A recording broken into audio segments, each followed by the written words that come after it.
Well, hello and welcome back. My name is Stephanie Safarian, and you're listening to episode 385 of Sustainable Minimalists, a show about intentional and eco-friendly minimalist living.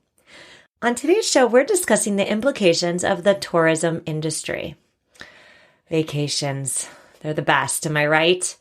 For many of us, vacationing, though, is no longer a rare treat. Travel has become an essential escape from the realities of daily life. Now, I admittedly live in a more affluent area, but I must say that in my location in this world, it's uncommon to stay home on a school vacation or during the summer. Everyone is vacationing every chance they get. Everyone's going somewhere fabulous over summer break and sprinkling teaser shots of how much fun you're having on social media. That's the norm. It is no longer the exception. And so maybe, just maybe, if funds are tight, if you don't want to deal with the stresses and the hassles at the airport, maybe this is the summer to stay home. Staycations are more affordable and they can be just as rejuvenating as a vacation to some exotic place. When people are instructed to stay home but treat the weekend like a vacation, researchers have found that they are significantly happier when they go back to work on Monday than the people who treat the weekend like a regular weekend. Even more interesting is the people who treat the weekend like a staycation, they didn't spend more money. And so it really just comes down to, according to the researchers, a shift in mindset. Now, if you need more convincing on the power of staycations, my guest today is here to drop some difficult truths about the tourism industry. Chris Christou is the host of the End of Tourism podcast. His mission is to peel back the curtain on what, at least for travelers, seems like a glamorous industry. And of course, we have discussed the environmental implications of travel on this show before. That's not what we're doing today. Today, we're having a discussion, keyword discussion, about the ethical implications of the tourism industry on real people, on culture, and on economies. Chris, I'm so happy to have you on the show. How are you? I'm great, Stephanie. Thank you for having me on. It's a real honor. It's summer. Everybody I know is traveling. Lots of people are traveling abroad. I'm going nowhere. That's a whole nother story. Talk to me about yourself and your own experience with travel. You have a podcast. It's called the End of Tourism podcast. Why did you start this podcast? Tell me how your experience plus your professional endeavors have come together. Well, it's quite a long story, but I guess the short of it is that, in my 20s, I caught the travel bug, as it's often referred to. I had a great deal of wanderlust, and I spent most of my 20s backpacking. And that time was spent working to travel, essentially. So I would work as much as I could and within a short period of time and save as much money as I could to travel as long as I could. And towards the end of that decade, I started to wonder what I was really doing with my life. So I decided I was going to move to Oaxaca, Mexico. And after about 6 months of being here in Oaxaca, I just realized I needed to stop being everywhere and to just finally be somewhere. I decided I was going to write a book on travel, and I had no idea what it was going to be about. I just knew that I didn't want it to be another travel log, right? Just another celebratory book about myself, right? So I started researching the history of tourism, and that manuscript ended up becoming an attempt to look at the unauthorized history of tourism and travel. During that research, I began finding out that there are many social movements around the world that aren't against tourism, but tourism tended to be the central thread weaving all of these movements together. So in some places, people are fighting against gentrification in their neighborhoods, against the Airbnbization of their cities. Some are fighting against the expansion of airports. Some are fighting for the health of their waterways, and on and on and on. But tourism tends to be the central thread at the heart of these movements. And so during the pandemic, when we all had this moment to reflect on what was happening in the world and why it happened, I realized it was an opportunity to amplify these voices. And so the podcast, the End of Tourism podcast, became a way to amplify those voices, not only for the people in the neighborhoods, in the cities, among the movements, but also for tourists and especially in the Anglophone world, to get a bigger understanding of what's happening in these places that typically they only end up being in for a few days or a week or a month. And in that context, it's really, really difficult for people to understand the extent of their consequence in those places when they're only there for a few days. There's a lot there, Chris. So I'm just going to ask you a really simple question. Where are you? Where do you fall with regard to tourism? Are you advocating for the end of tourism or for a more responsible means of traveling? Where are you at now after, I believe you said you spent your 20s traveling the world? Right. Yeah. So what happened was really was a revelation moving to Oaxaca. I knew to some degree, I had been here twice in passing just for a few days, and I knew that it was a tourist town. But when I moved here, I started actually working in tourism, in the tourism industry, and I started to see the other side of the coin, right? Everything that I couldn't see traveling the world as a tourist. And I started to see the very dire consequences that this industry was bearing upon this place. And of course, through those reflections, beginning to understand that this has already happened in other places, especially in places like Barcelona or Venice or Paris or London. And so the extent to which tourism becomes this kind of Hail Mary, this kind of last gasp of late stage capitalism, the way in which late stage capitalism is keeping itself on life support. And so as the industry starts to morph in the different ways, and we start to see that tourism isn't just something that's left for particular destinations, but that it actually, the behavior of tourists and the consequences of the tourism industry start to be felt and start to be seen and start to be lived by local people who do not, quote, live in tourist destinations. So another way of saying it is, what if tourism isn't just an industry? What if tourism is a way of life? What if the touristic way of life is the kind of status quo lifestyle for modern people? If we don't know the names of our neighbors, if we move into a new apartment, for example, and we have some idea that if the landlord raises the rent next year, I'll probably have to move again.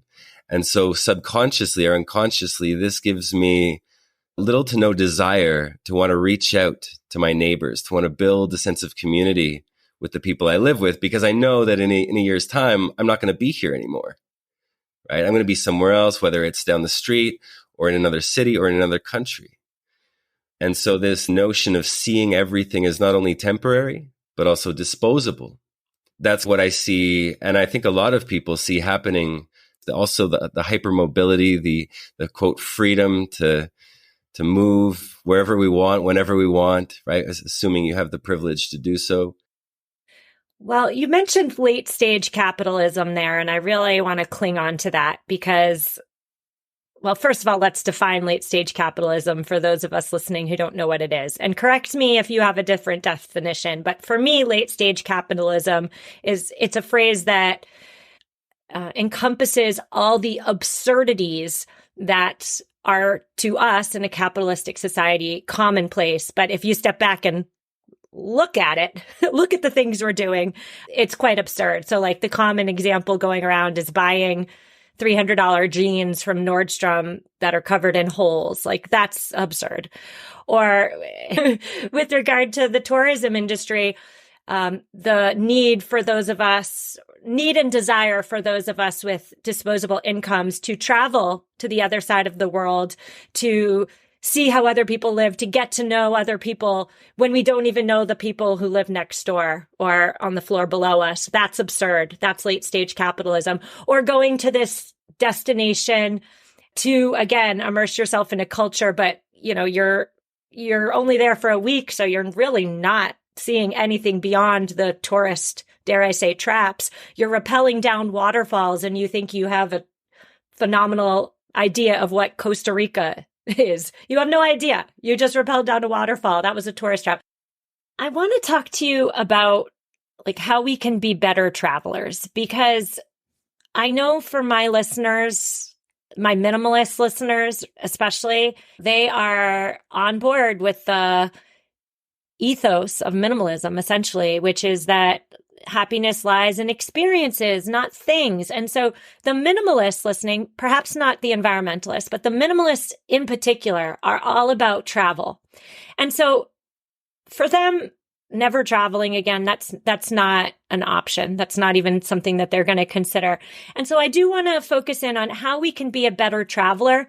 And step one, in my opinion, in the context of my show, would be spotting the greenwashing. I think you're going to tell me that there's rampant greenwashing in tourism, just like there's rampant greenwashing on store shelves, right? There's labels and words for this lodge or this, I don't know, whatever, to get environmentally leaning consumers to stay at that lodge as opposed to the other one that's 2 blocks away. So let's transition our conversation and talk about greenwashing in tourism. I have a feeling you're going to just blow my mind.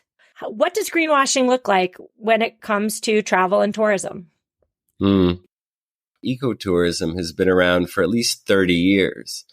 And I will say up until about 5-10 years ago, the main way of greenwashing tourism, because at the end of the day, ecotourism doesn't necessarily have a 10-point plan, right? It's just incredibly vague, and anyone can, as in many industries, slap these titles onto their marketing schemes and have that be good enough, right? And that's how it was for a long time, up until, maybe the 2010s. And then people started realizing, okay, well, there is this relative damage that's being done to many different contexts of tourist destinations, whether it be the environment or the communities, the culture, local languages, etc. And so we started to see 10, 12 years ago, names like sustainable tourism or responsible travel or positive impact, right? And what you often saw and what you continue to see is how can we use different language in order to differentiate ourselves as a company, for example, or as an agency, as a tourism agency, in order to essentially get new clients, right? And so not only are we ecotourism, but we're positive impact. And then we've created this manifesto, right? This was something that when I started in the tourism industry, having very little understanding of this, I wrote a manifesto about regenerative travel, right? And can I just say something? Sorry. For sure. You seem like the type of person who would write a manifesto. You have to sorry, you got to send it over. Yeah. I want to read it.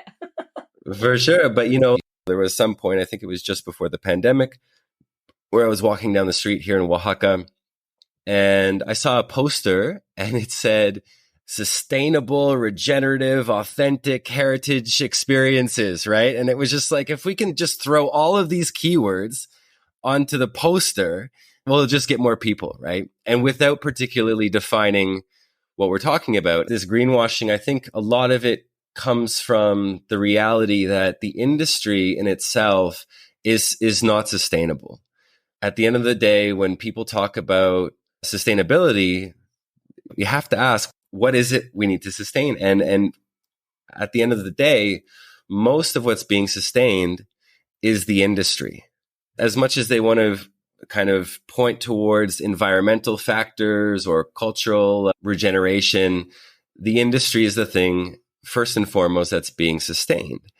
When you ask about how can we be more responsible travelers, we have to start asking ourselves questions, not just about, well, maybe I'll, instead of flying, I'll take a train, right? Instead of staying in an Airbnb, I'll stay in a hotel that's licensed and regulated by the local government. But to ask ourselves, what would it mean if we could only travel a few more times in our life? How would we proceed towards those moments? It's very likely that within the current trajectory of the industries and climate science and all that stuff, that the airline industry might not be around in 20 years, 30 years. So we might not be able to fly at all. And so what would it mean for people if they could only travel once or twice in their life? Well, you mentioned consequences there, and we're going to take a break, Chris. But when we come back, I want to get your thoughts on whether there are any positive consequences to travel. I know a common refrain I hear often is, we're giving our American dollars to these locations. It is almost a form of saviorism, it seems to me. But can we do any good when we travel? I'm going to ask you that question after a quick break. Are you going on vacation this summer and don't want to lug around a bunch of baby gear? I hear you.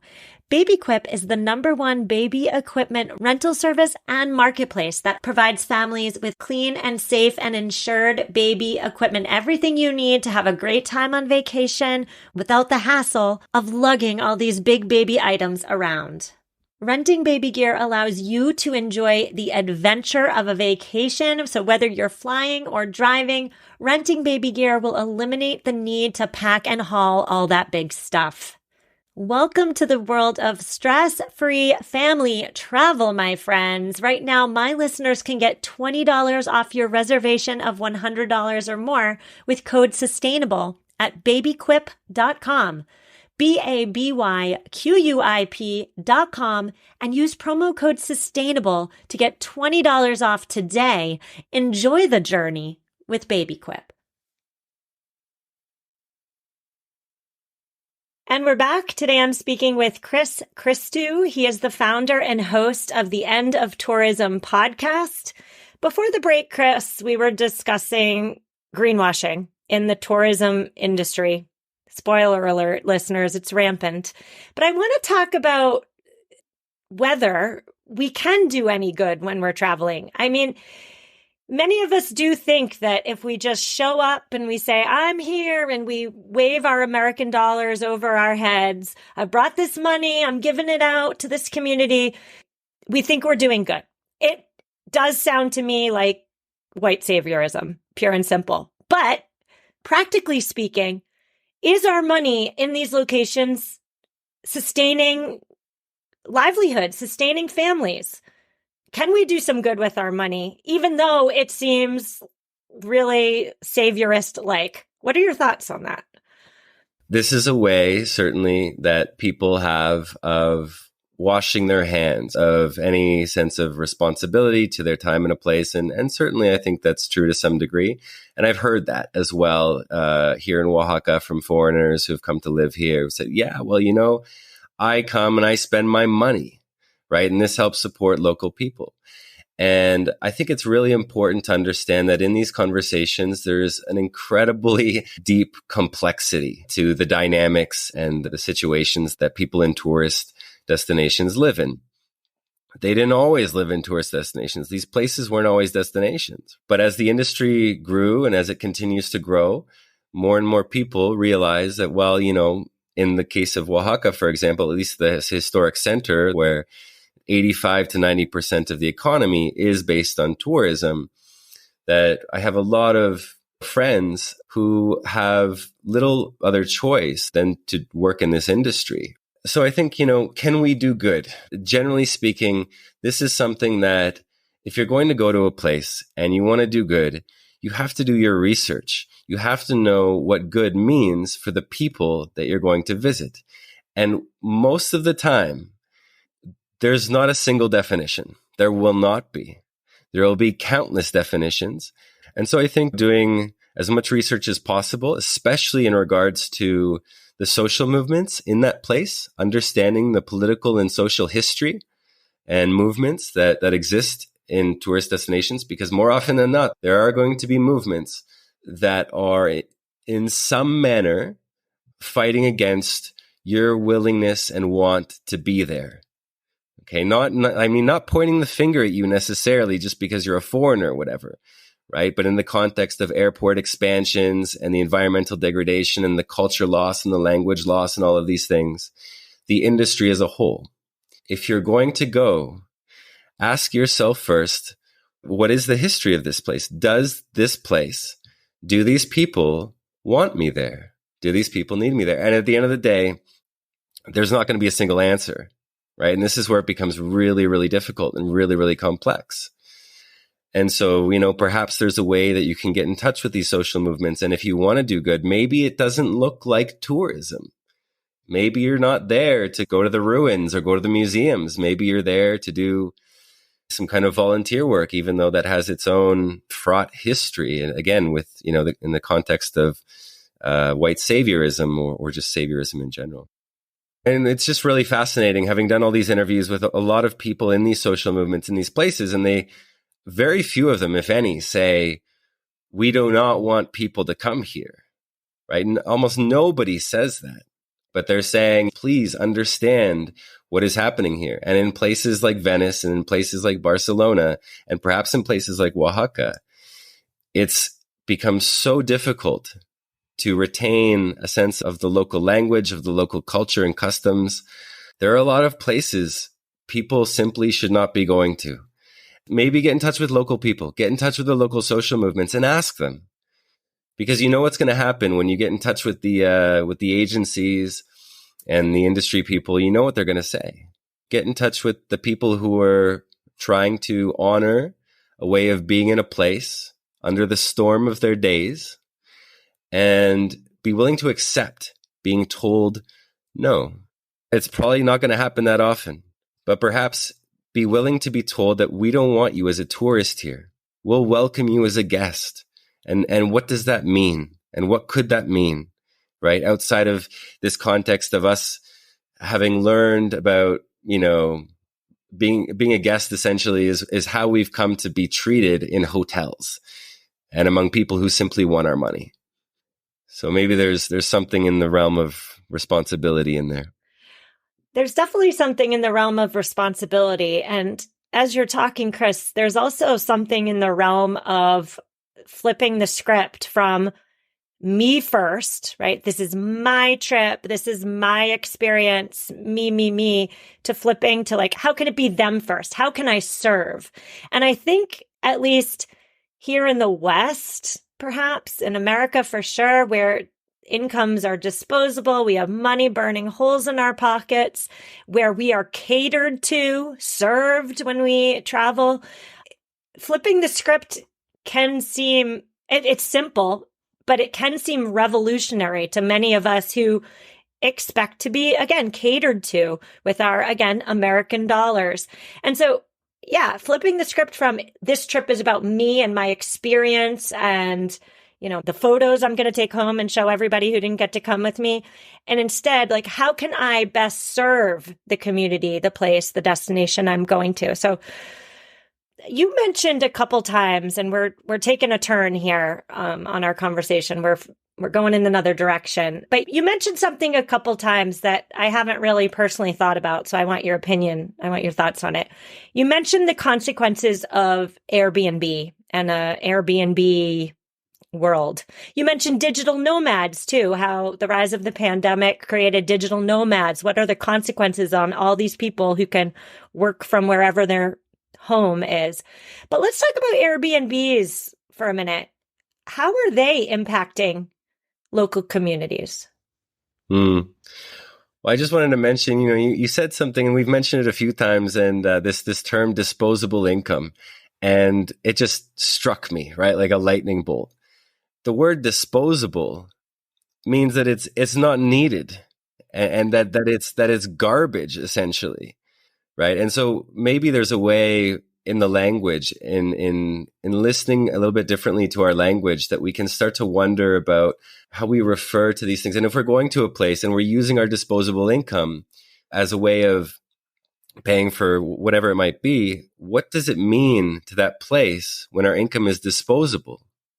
What is the relationship between us and them and our money when we consider it disposable? Perhaps in the context of the language, there is something to be said about wastefulness And so you mentioned Airbnb, and just an unbelievably hot topic these days. What's happened over the last 10 years with Airbnb, and certainly there's a few others, much smaller organizations or companies that offer short-term rentals or that allow people to rent certain places on short-term scales. And at the beginning anyways, it wasn't so bad, right? Because it was kind of, Airbnb had this ethos of, let's allow people to rent their second bedroom, right? And you would go and stay in the apartment with someone else. And I remember I did this in Spain 10 years ago, but the hosts had done this, I guess, for, a year or two by then. And they were very kind, but we didn't really speak with them. We were there for 3 days. There was no relationship built. Like, I don't have their contact still, you know what I mean? And this was just kind of the beginning of it, because at the end of the day, this platform, and they often call this like platform capitalism, but the relationship, if you want to call it that, is transactional. So in that context, we still revert back to this understanding that the host and the guest is very much there for your, as you said, your personal need gratification, right? And what's happened on a social scale or on a larger scale economically in destinations is that people began to rent out their second bedroom. It was seen as a moneymaker, and so people would start to rent second apartments and then rent out those second apartments, and then so there was one less apartment available for local people. And of course, this spiraled out. And it's spiraled out not just in tourist destinations, but in major cities all over the world that maybe are not typically considered major tourist destinations. And so again, this is a way in which we can start to see that the tourism industry doesn't just exist elsewhere, right? Where the places where tourists go, it also exists in the places where tourists live. And we can go on the Airbnb website, we can go on the Inside Airbnb website and map and check how many apartments and homes are for rent. And it's clearly reached a level of massive consequence in these places, because now not only do you have people renting a second home, but a third and fourth and 10 and 20 homes. And the governments, for the most part, local, state, federal, etc., are doing very little to regulate this, in part because the economy goes up. And so not only do we have individuals doing this, but now we have investment firms doing this who are going into particular places, especially in places like Barcelona and bigger cities where there's larger apartment buildings, and they buy the entire apartment building and they evict everyone at once. And they turn the entire apartment building into Airbnbs, and they basically outsource all the work, right? So you have management firms who deal with the booking. You have cleaning firms who come in and clean the rooms afterwards. And these investment firms, because they're corporate entities, there's no face, there's no human face from which to contact or speak to or deal with in these regards. And this is something that's become one of the biggest social fights or social movement battles in these tourist destinations, because people are being evicted in the hundreds now. And so it's become a housing crisis. And the people who come for 3 days or a week and who rent Airbnb have no idea that this is happening. What we're looking at in this context, in the context of a tourist economy, in the places that have tourist economies, is this exile, this displacement.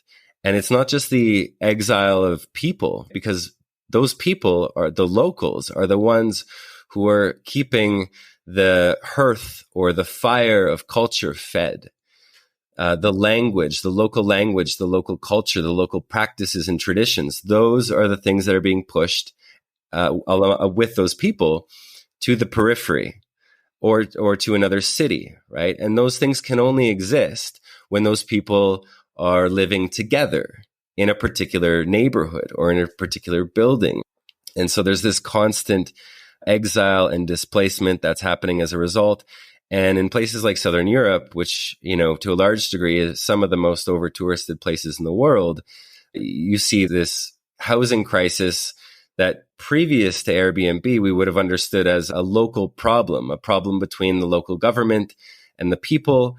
But now it's become a problem coming specifically from the tourist industry with short-term rentals.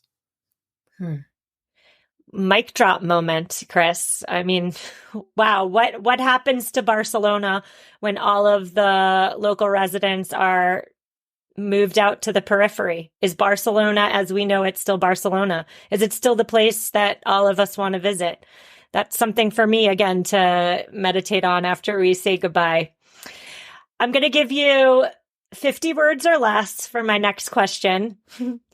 So think long and hard.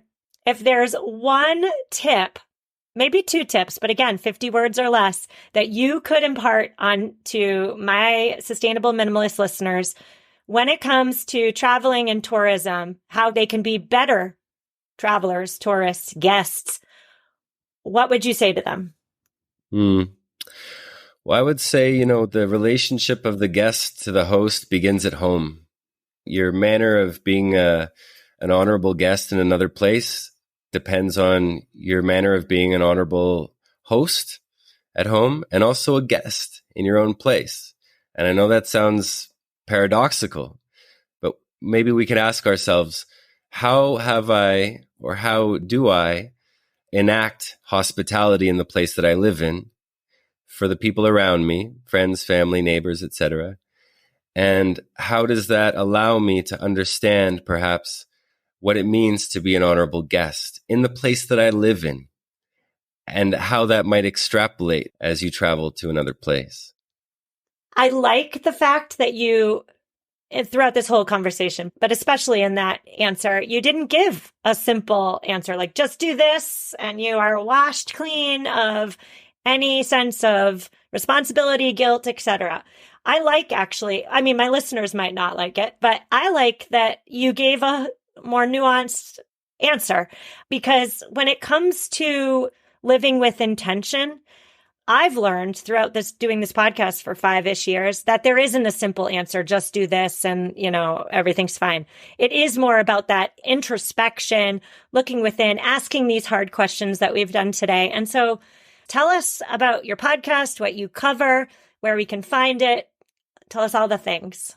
Yeah, just very simply, the End of Tourism podcast are conversations about wanderlust, exile, and radical hospitality with activists, storytellers, and authors, academics, among others.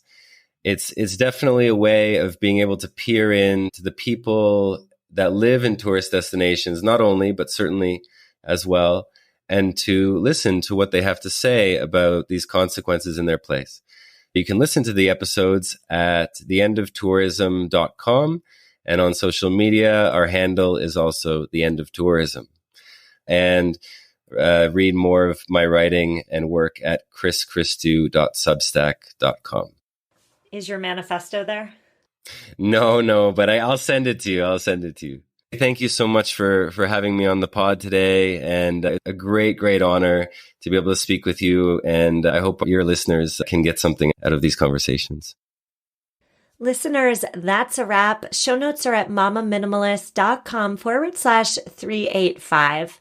Before we say goodbye today, I just want to give you a couple more thoughts on staycationing, how to make the most out of a staycation where you deliberately and intentionally stay home, but still reap the rejuvenating vacation benefits. So as I mentioned in the intro, step one, the most important step, is to get your mind right. Be deliberate about your mindset. You need to actually get on board in your mind that your staycation is a rejuvenating rest. So if you're staying home, sleeping at home, don't use this staycation to do the chores, because remember, you're on a staycation vacation. Also, figure out what it is you love about traveling and try to recreate it. So if you like to vacation for new and novel experiences, make sure you're planning that. If you love to travel because it means you get to sit somewhere with a book, make sure you're recreating that on your staycation. So I personally tend to enjoy doing stuff outside of my comfort zone on vacations. I like to do things that I can't do in my daily life, right? So if that sounds like you, sign up for a language class or a cooking class or do something that you normally wouldn't do on your staycation and enjoy it. Watch the benefits roll in. And then finally, make your staycation a big deal. So if you have kids, talk about it in advance. Make it a big thing. Talk it up. And then after it's over, make sure you reminisce about it. So take pictures while you're there, put your pictures in your family photo album at the end of the year and reminisce about it. Numerous studies have shown that anticipation for something can help reduce stress and that people are often happier before a trip than they are during it. So just allowing yourself to get excited about something has real powerful benefits. There's another theory out there called the peak end rule that finds that people tend to judge an experience based on its high point, so the best part of the experience. You don't want to experience something and then immediately forget about it. So after you experience the highest point, the greatest moment in your staycation, make sure you savor it. Perhaps you write down a few thoughts on it. Perhaps, again, you take lots of photos. Perhaps you talk about it with the people you staycation with to extend that staycation magic a little bit longer. Listeners will be back on Thursday. I will see you then. Have an amazing couple days. Reach out if you need me. Leave the show a review. All the good stuff. I'll see you Thursday. And take care.